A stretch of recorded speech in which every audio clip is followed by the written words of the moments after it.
Continuing on with Educator.com's reading a book, we're going to learn about X-raying a book. It's probably going to be one of the more interesting lectures and one that's going to have an interesting assignment at the end, so pay close attention. So let's go over the lessons. First off, what is an X-ray of the book? I bet if you think really hard, you can probably guess where I'm going to go with that. Then we're going to learn about two things. We're going to learn about the whole and the parts. And finally, we're going to learn about the organization.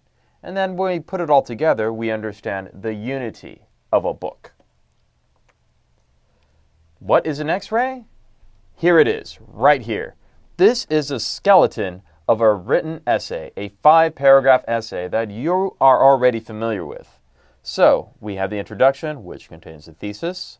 We have the body paragraphs, which contain body paragraphs 1, 2, and 3. And finally, we have the conclusion, where you're sure that you're going to restate the thesis. If you've done the 5-paragraph essay on Educator.com or in school, you've seen this before, you understand what this is. This is an outline.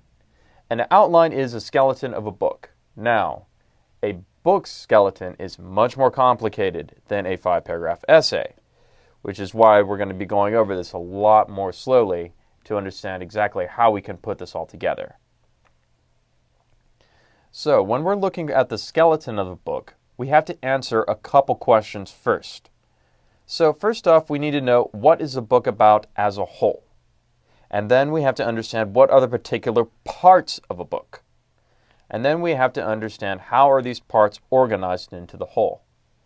When we do that X-ray, we understand the unity of the book. I mean, if I could give you a crude illustration, it'd be something like this.